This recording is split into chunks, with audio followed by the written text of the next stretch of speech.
Imam Issa Mateen and the Resistance, your favorite YouTube channel. To my resistors, peace and power. You know, resistors, a Muslim should never call himself a vegetarian. Don't get me wrong, you don't have to eat meat if you're a Muslim. You don't have to eat meat. If you find that not eating meat makes you feel better, makes you healthier, fine. Don't eat meat. You don't have to. But to say that you're a vegetarian, really, vegetarianism is almost like its own religion. They have their own rules. They're not just about not eating meat. They have their own rules and their own ideologies about slaughtering animals, and you shouldn't slaughter animals because the animals have feelings, and it's almost like a religion in itself. It's okay to not eat meat, but as a Muslim, think about what you're saying when you say you're a vegetarian. Right? You're saying that there's something wrong with eating meat. You're acting like something wrong with eating meat. Like, you know, when you look at the religion of Islam, meat is part of some of the things that we do. For instance, when we have Eid al-Adha, the Eid of sacrifice, we slaughter animals.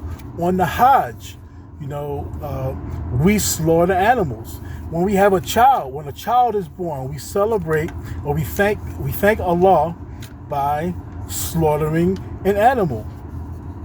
When you look in the Quran, we see when the prophet Ibrahim was visited by angels, what did he do? He went out and he slaughtered an animal to feed them because he didn't know they were angels. They came in the form of men. So we don't want to say that we're vegetarians, even if we choose not to eat meat. We just don't eat meat. Vegetarianism is its own religion, and, you know, it has ties to Hinduism or other ideologies. If you don't want to eat it, fine. Don't say we're not vegetarians, because vegetarianism is eating meat is something that we do. We slaughter animals. You know, if you say that you're a vegetarian, it's almost like, or if you say that you adopt the vegetarian creed of, you know, that killing an animal was, you know, slaughtering an animal in the religious fashion that we do, the merciful fashion that we do. You know, when we slaughter an animal in Islam, there's a way you have to slaughter it, right? You have to soothe the animal. You don't let them see the blade. You cut the jugular vein. You don't let other animals see it. And it's a ritual. It's a ritual. If you are against that, it's like you're saying you are more merciful than Allah. Allah prescribed for us the way to slaughter an animal.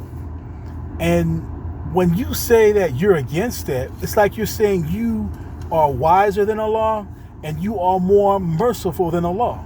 So you don't want to adopt the ideology of vegetarianism, even if you choose not to eat meat. Just don't eat meat. But we don't say we're vegetarians.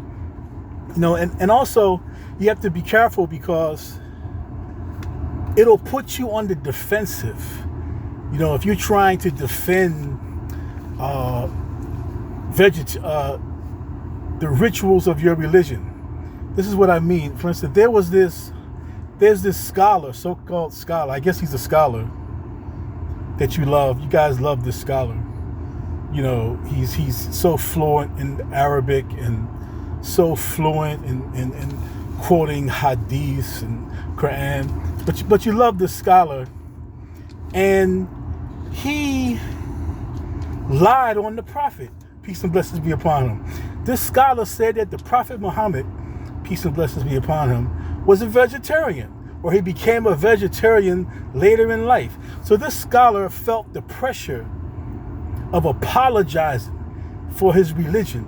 He felt apologetic so much that he lied on the Prophet, peace and blessings be upon him, that he became a vegetarian. right? So if you adopt the creed of vegetarianism, you're gonna be apologetic, just like this, the scholar that you love. I won't say his name, right now. I won't say his name, but you'll adopt his type of lies and weakness and pathetic. What's the word? I don't want to be too harsh on this pathetic character. May Allah guide and forgive us. May Allah guide us all.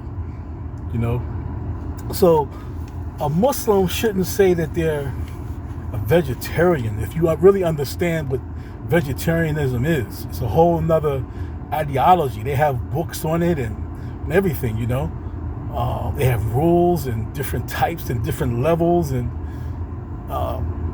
if you don't want to eat meat, don't eat it. If you feel you're healthier, then fine. But don't speak against those eating meat, or act like something's wrong with it, or act like you're wiser than Allah. You have more mercy than Allah. I mean, when you get down to it, they say that, oh, it's horrible to slaughter an animal. Well, you know what? Botanists have shown that plants have feelings.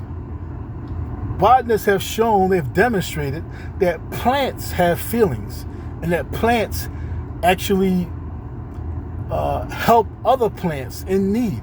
For instance, when they cut down a tree, they've shown, I saw a study, when you cut down a tree to a stump, other trees grow underneath that tree. They reach out to the tree underground, and they supply nutrients to that tree.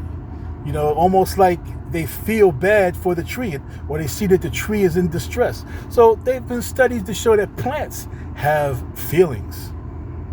Okay. All right. So as a Muslim, stay strong. Don't apologize for what we do. Don't apologize for your religion. There's great wisdom in eating meat, and that's what's wrong with a lot of men now. A lot of the men, they're women. I mean, I've had sisters come to me and tell me that their husband can't perform in the bed. I mean, really. And that could be from a lot of things, but one of the reasons is a lot of times they don't eat meat, specifically red meat. They don't eat red meat. You got people telling you, don't eat red meat, don't eat. Man, there's nothing more manly than a steak, okay? Red meat is one of the things that builds testosterone. It's one of the things that builds testosterone. So you should have some red meat in your diet if you're a man. Right? They got you all eating like a chicken, like a parakeet, like a pigeon. Right? A man needs some meat, some red meat. Stop this vegetarian nonsense. Unless your doctor told you, that the meat is hurting you, fine. But if you're a healthy individual, you're a healthy man, then eat like a man, right? And don't be apologetic about your religion like this, this scholar, this guy that y'all love, So may Allah bless us with proper understanding. So till later, this is Imam Isa Mateen and the Resistance. To my resistors, peace and power.